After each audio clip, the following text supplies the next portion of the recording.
Bonjour à tous et bienvenue dans Game Station, votre émission entièrement consacrée aux jeux vidéo.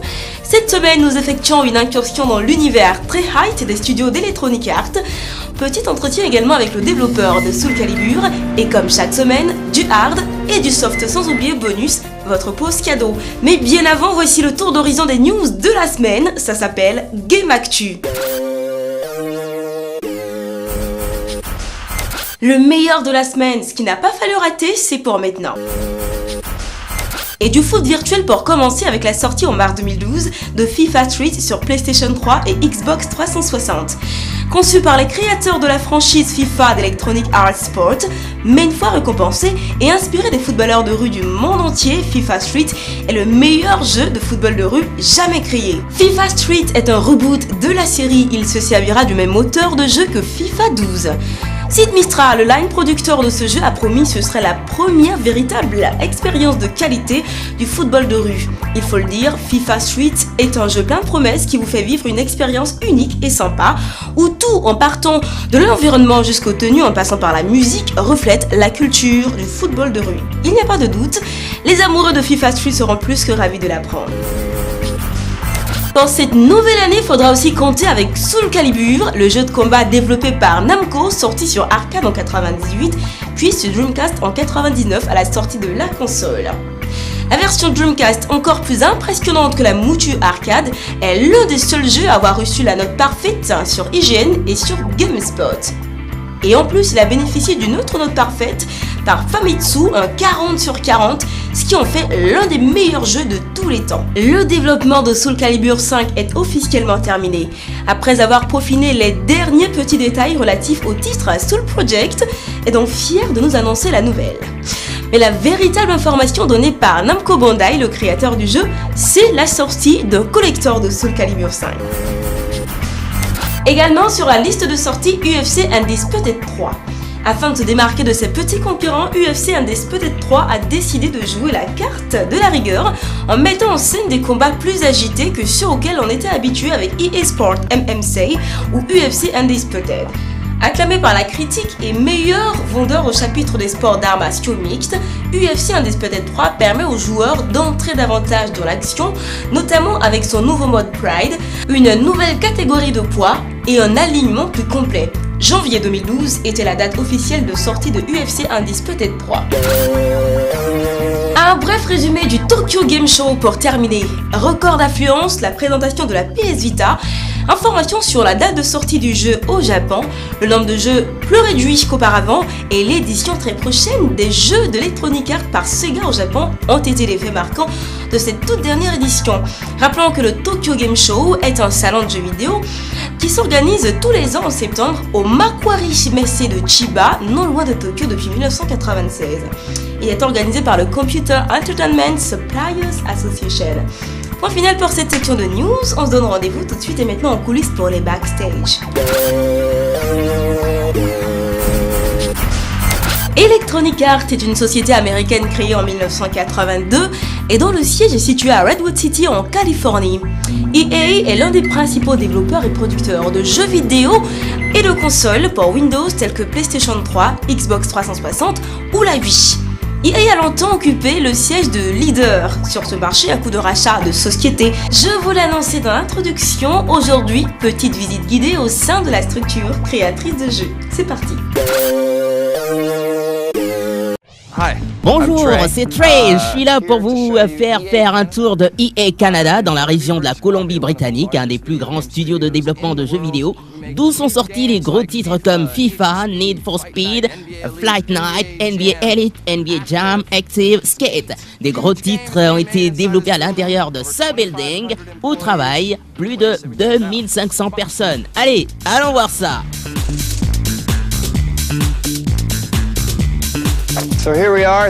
Ok, nous y voilà, là dans la grande entrée de EA Canada, un endroit très cool comme le Disney World.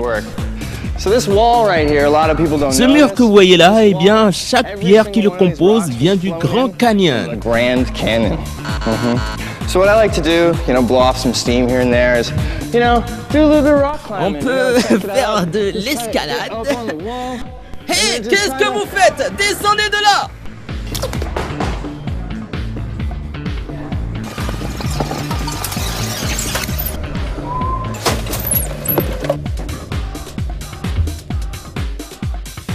So here we are. Ici, nous sommes au centre de contrôle des jeux en ligne. Quand vous jouez des jeux EA en ligne, eh bien, c'est là que tout se passe. Ce que vous ne savez pas, c'est que celui est protégé par un système de défense antimissile. Hey. So here we are at the Ici, nous sommes au CRI, Centre des ressources d'information. Basically what it is it's kind of a library for those of us that are making, designing, developing games. En fait, c'est un lieu qui renferme des jeux, des livres, des magazines et des vidéos. Donc, quand nous voulons nous ressourcer des fois pour faire des jeux fantastiques, nous venons dans cet endroit. On y va. Ici, nous sommes dans l'une de nos 2 cafettes Starbucks. C'est ici que notre amie Lana, excusez-moi, Laura. Ici, c'est le remodelage avec notre fameux logo EA. Sur ce côté, notre terrain de basket. Il y a toujours des matchs intéressants se déroulant là. De ce côté-ci, c'est la salle de gym où les gens vont pour suer et développer leurs muscles et autres. Vous pouvez constater que je n'y vais pas souvent. En haut, nous avons une boule d'espace. On a le bungee jumping là-bas et les montagnes russes dans ce coin. Et plein de choses que nous faisons. Allez, continuons.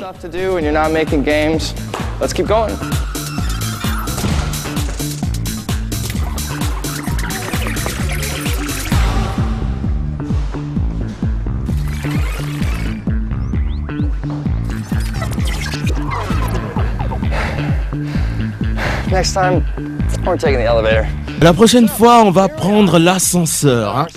Donc, ici, nous y sommes sur notre espace de football. Les gens ici préfèrent l'appeler espace de football que terrain de football.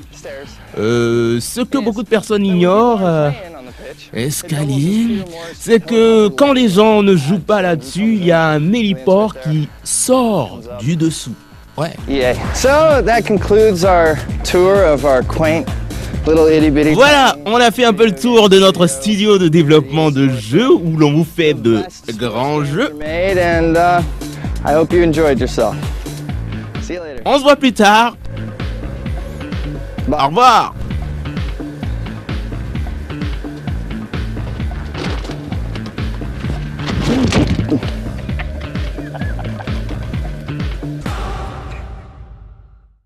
Une seule réaction après cette visite guidée, waouh, EA c'est vraiment du lourd. Et en plus c'est la preuve que les jeux vidéo c'est pas que des algorithmes fous, mais aussi des espaces funny où vous pouvez vous retrouver. Allez, on poursuit cette émission avec un entretien avec Isaoru Tago, développeur de Soul Calibur 5. À l'occasion du dernier Paris Game Week, nous l'avons rencontré, c'est dans Crossover, regardez.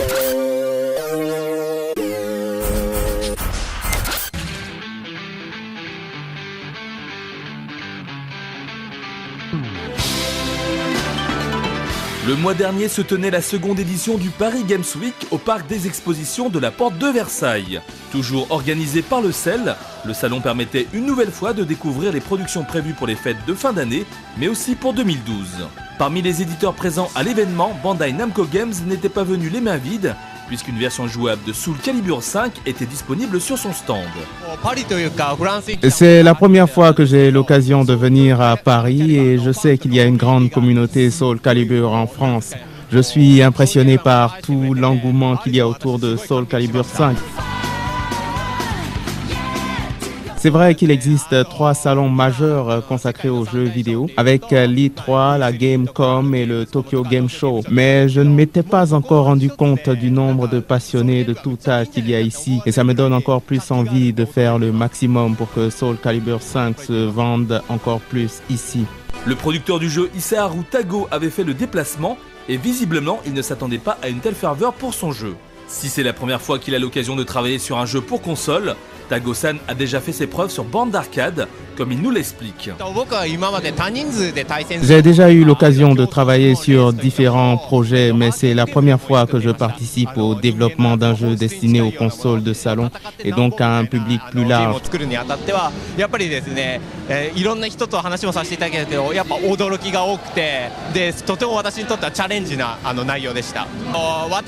Quoi qu'il en soit, j'adore les jeux d'arcade, aussi bien les jeux de course que les jeux de combat, et j'aimerais développer une version arcade Soul Calibur 5. Malheureusement, je ne peux pas décider de tout, mais si la demande de la communauté est suffisamment forte, il y a une grande chance qu'on y réfléchisse sérieusement.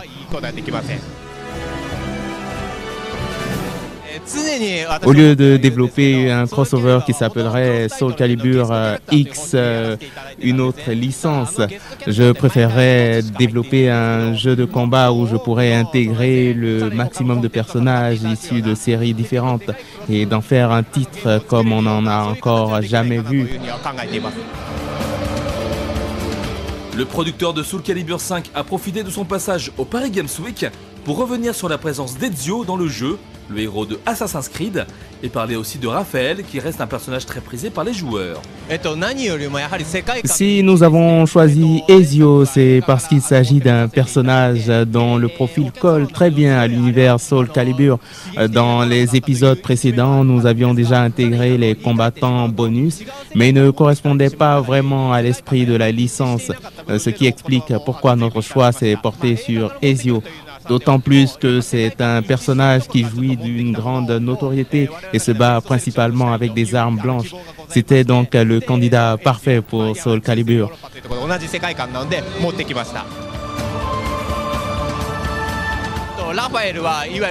Raphaël reste quasiment identique par rapport à Soul Calibur 4. Son style de combat reste donc basé sur l'escrime et la gestion de la distance. Par contre, nous avons sensiblement augmenté les dégâts de ses attaques verticales. Juste avant la fin de notre interview, le jury du Paris Games Week a désigné Soul Calibur 5 meilleur jeu de combat du salon. Une récompense que Isaharu Tago a reçue avec une extrême gratitude. Vous savez, avant de venir ici, j'étais au courant que l'Europe était la communauté la plus impliquée et la plus active sur Soul Calibur. Recevoir ce prix à Paris, sachant que le champion était un Français, ça me fait chaud au cœur, je suis très content. On vous laisse sur ces quelques images du jeu en rappelant que sa sortie reste prévue pour le 3 février 2012 sur Xbox 360 et PlayStation 3. Allez, plus que quelques semaines de patience. Disponible depuis le mois de février dernier, Soul Calibur 5 connaît un réel succès auprès des gamers abonnés au sport de combat. Cette semaine, une console attire notre attention particulièrement, il s'agit de la PS3. Pour vous, GameStation l'a entièrement décrypté. Résultat tout de suite et maintenant dans Hard and Soft. Dans le hard aujourd'hui, découvrons les secrets de fabrication de la PlayStation 3. La PlayStation 3 ou PS3 est une console de jeux de 7ème génération commercialisée par Sony. Conçue comme un centre de divertissement numérique, la PlayStation 3 s'inscrit dans l'ère de la télévision à haute définition en intégrant un lecteur Blu-ray et une connectique HDMI. Elle dispose d'un disque dur, de navigateur web et fait office de media center pouvant supporter différents formats multimédia. Elle propose également une connectivité étendue sur la PlayStation portable par Wi-Fi. La manette de la PlayStation 3 est sans fil et embarque un système de détection de mouvement. Le firmware 3.21 supprime toute possibilité d'installer un système d'exploitation alternatif sur toutes les versions de la console. En septembre 2010, le firmware 3.50 ajoute la capacité de lire les films Blu-ray et d'activer les 3D des jeux des PS compatibles. Le dernier firmware en date est le 4.0. La PlayStation a été déclinée en deux configurations, le modèle 60 Go et le modèle 20 Go en 2006. En 2007, les modèles 80 Go et 40 Go sont venus les remplacer. Puis les modèles de 120 Go et 250 Go sont apparus. D'ailleurs, ils sont les seuls en production en juillet 2010. À partir du 15 septembre 2010, les modèles de 160 Go et 350 Go viennent les remplacer. Le processeur de la PlayStation 3 est un processeur Cell construit par IBM avec la participation de Sony et de Toshiba et dérivé du PowerPC. Outre la PS3, le Cell est utilisé également sur des serveurs d'applications. Le consortium à l'origine de sa création prévoit de l'intégrer à de nombreux dispositifs de haute technologie tels que la prochaine génération des télévisions haute définition et les lecteurs Blu-ray. Le processeur graphique RX6 entendez Real Synthesizer a été créé par Nvidia en collaboration avec Sony. Elle utilise l'architecture du NV40 fonctionnant à 550 MHz. La PlayStation 3 intègre le lecteur Blu-ray Disc, un format conçu pour la télévision de dernière génération et appelé à remplacer le DVD. Un lecteur Blu-ray Disc offre un espace de stockage de 20 Go pour les disques de couche simple et 50 Go pour les disques double couche. La PlayStation 3 propose également une connectique HDMI, le High Definition Multimedia Interface, qui est une interface vidéo-audio capable de transmettre les flux compressés. Elle a été conçue pour transmettre les données de haute définition, mais peut supporter n'importe quel format vidéo, des 480i au 1080p. Toutes ces caractéristiques font de la PlayStation 3 une vraie bête du gaming. Passons tout de suite au soft. Dans le soft aujourd'hui, nous parlerons de Age of Empires, le jeu vidéo de stratégie en temps réel développé par Ensemble Studio et édité par Microsoft Game en 1997. Le jeu utilise le moteur Journey Engine basé sur des sprites en 2D isométriques. Le joueur y incarne un leader d'une civilisation de l'Antiquité qu'il devra faire évoluer en traversant 4 âges. L'âge de pierre, l'âge de l'outil, l'âge du bronze et l'âge du fer afin d'acquérir de nouvelles technologies et de nouvelles unités. Afin de mener votre personnage jusqu'au bout, nous avons rencontré pour vous un expert de Age of Empires, Monsieur Namori Dosso, professeur de maths qui vous livre des secrets de ce jeu. Je suis professeur de mathématiques au lycée américain. Ce soir, j'ai choisi de vous présenter un jeu, Age of Empires, qui est sorti il y a un peu longtemps, mais avec les mises à jour qui continuent de plaire à beaucoup de monde. Ce jeu est un jeu de stratégie en temps réel qui utilise le moteur Engine et qui est basé sur des sprites en 2D isométriques. À quoi consiste le jeu en fait? Nous avons tous rêvé d'être président ou gouverneur. Bien, ce jeu nous donne l'occasion d'incarner ce rôle. Nous sommes un empereur ou un président qui a la charge d'un pays et nous devons construire, bâtir, développer, faire progresser notre civilisation. Puisque ce jeu se passe dans l'Antiquité, nous traversons l'âge des pierres, l'âge de bronze, l'âge de glace et l'âge de fer. Au fur et à mesure qu'on avance, nous développons nos unités, nos technologies, des universités, oui, il faut construire, il faut développer. On a des fermes, on a des ouvriers, comme dans la vie réelle bien sûr. Nous assignons des tâches à chacun de nos habitants. Un groupe d'habitants peut être transformé en pêcheur, en artisan, en ouvrier ou en agriculteur. On a aussi des militaires, il faut construire des camps militaires, des baraques, des camps militaires également pour des archers. Et au fur et à mesure qu'on avance dans le jeu, nos camps militaires deviennent de plus en plus performants. Nos unités acquièrent des outils et des armes encore plus sophistiquées. Je ne veux pas dire que nous aurons des bazookas et autres. C'est le Moyen-Âge. Donc les armes de l'époque, on a des arbalètes, des catapultes, des épées, des boucliers. Donc au fur et à mesure qu'on travaille, ces armes deviennent plus sophistiquées, on devient beaucoup plus fort, plus difficile à battre. Les versions les plus récentes de ce jeu permettent d'ajouter la civilisation japonaise, la civilisation chinoise et tout près de nous, la civilisation russe. Ce qui permet d'utiliser les peuples qu'on a étudiés, qu'on a vu en histoire, leur manière de vivre, leur manière d'acquérir des territoires pour se développer.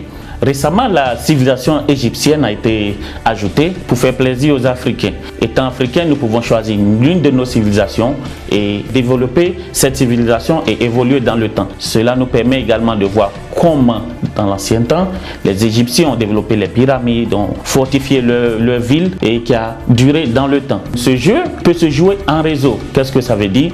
Je reste chez moi, mon ami est chez lui, on se connecte, on forme un intra-réseau entre nous. Je joue contre lui et il joue contre moi. Je fais ma civilisation, il fait la sienne et on se met à deux pour combattre d'autres personnes.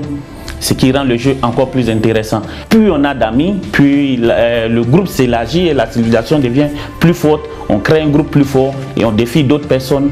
Ce jeu me plaît énormément parce que lorsqu'on le commence, on est vraiment imprégné dans le jeu.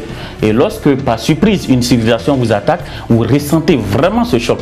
Vous avez mal, vous êtes écœuré, vous êtes énervé, vous avez vite envie de vous relever, bâtir votre civilisation et aller vous venger. Comme quoi la vengeance, ça se suit aussi dans le jeu. On veut vite répartir et faire mal à la civilisation qui nous a attaqués. Croyez-moi, on retient très vite le nom des civilisations parce qu'on n'a pas oublié le mal et le dégât qu'ils ont causé à notre royaume. Le jeu Age of Empires se joue généralement sur PC. À ce jour, je ne sais pas encore s'il y a une version pour console. Peut-être que cette version verra le jour prochainement ou bientôt, je ne sais pas. Donc je vais d'abord donner les configurations minimales dont vous avez besoin pour jouer ce jeu sur votre PC. Il faut minimum Pentium 3, carte graphique minimale, mémoire pas très grande, une mémoire d'1 giga ferait largement l'affaire, un disque dur pas très gourmand, 60 gigas. Il faut aussi une carte son pour pouvoir entendre quand même les effets sonores du jeu. Quelques conseils pour ceux qui débutent avec ce jeu. Il y a des conseils encore plus avisés, mais je vais commencer avec ceux qui débutent avec Age of Empires.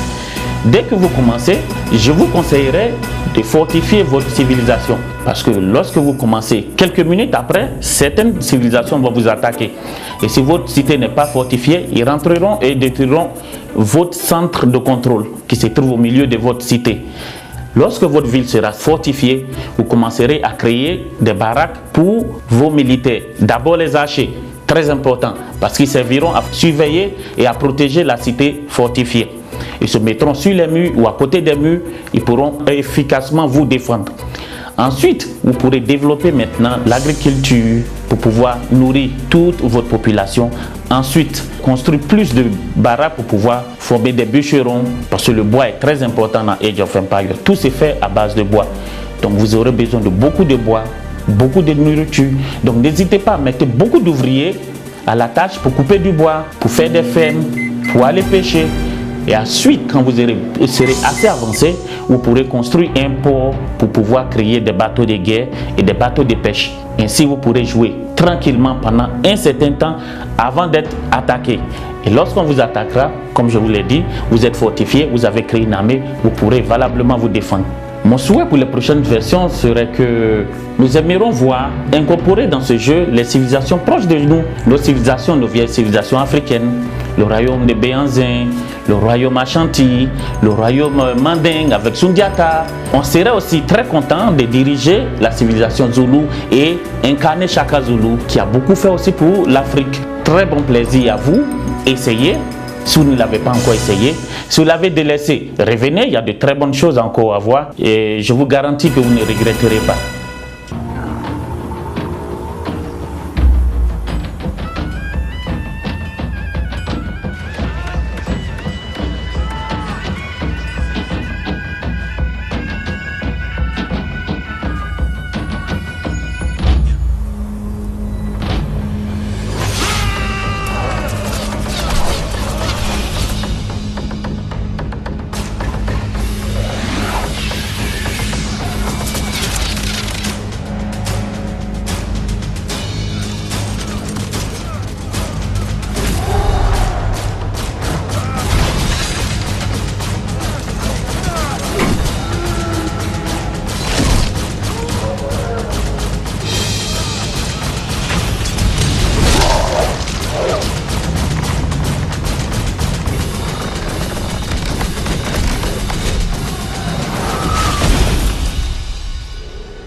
Merci à Monsieur Dosso Namori pour ses précieux conseils, j'espère que vous avez bien noté et je vous souhaite à tous une excellente aventure Age of Empires à tous les fans de ce jeu.